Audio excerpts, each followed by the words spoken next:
Very important.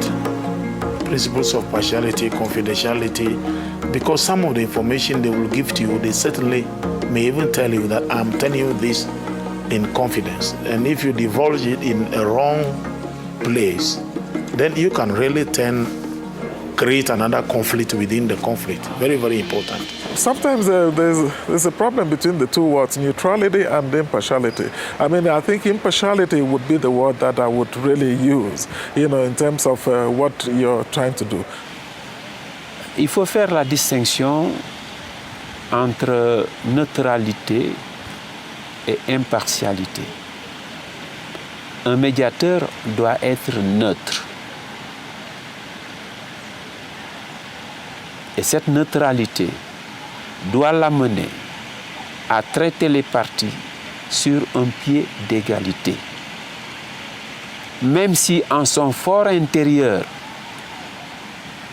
de par le jugement qu'il a de la situation, il estime que l'une des parties a raison à 80% et l'autre à 20%. Il n'a pas le droit de montrer dans sa médiation ce déséquilibre entre les parties.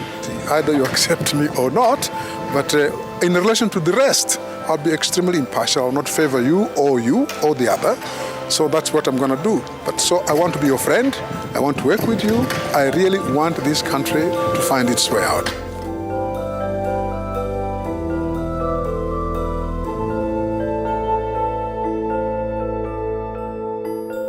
Impartiality does not mean indifference.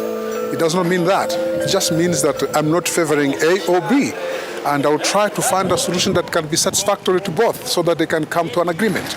So, again, it's part of my business. A mediator must be able to take these people through peaceful means, and that's important, through non-violence, through not using coercive action, to have these people get together, change their attitude, change their perception about each other, about the reality in the country, and change their objectives even, so that they can come closer to each other and come to a satisfactory understanding to both, which may not be necessarily 100% for one and another 100%, because you only have 100%. So if one has got 100, the other one will have 0, and I'm not looking for 0 solution. I'm looking for 50-50 or win-win position. Écoutez, un bon médiateur dépend d'abord de son acceptabilité par les parties. Une fois que vous êtes accepté, les autres qualités découlent de vous-même en grande partie. D'abord, de votre neutralité.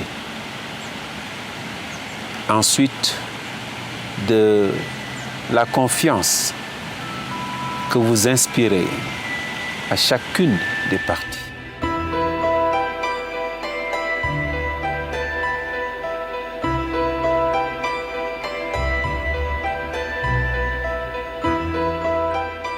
You have to see that as a strategic dilemma, and sometimes you may be able to balance them, but other times you may not.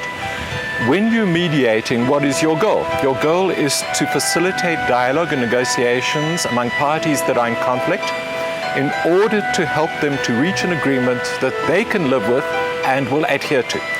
Now, if you go into mediation and you've already taken a position and said to one of the parties, your position is completely unacceptable, we will not tolerate it, it may be the case that that party rejects you as the mediator.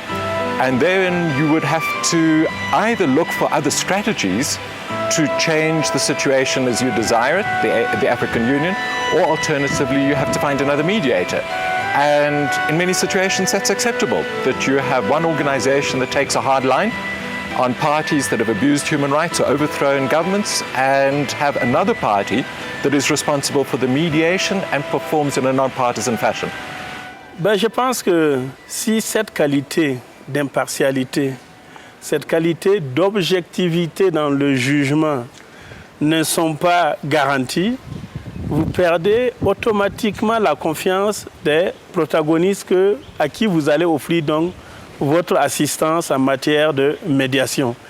Et je me dis que l'Union africaine est une organisation continentale qui a été mise sur pied par l'ensemble des 53 pays indépendants donc, du continent. Et en fait, les textes fondateurs de l'Union africaine sont la base de la confiance que les États membres ont en cette organisation. Maintenant, les hommes qui sont chargés d'exécuter les activités donc, de l'Union africaine ont le devoir, ont le strict devoir de respecter les principes qui guident l'Union africaine. Et comme ces principes ont été mis en place par les États membres, la confiance est à mon avis totale entre la Commission de l'Union africaine et les États membres que cette commission sert simplement.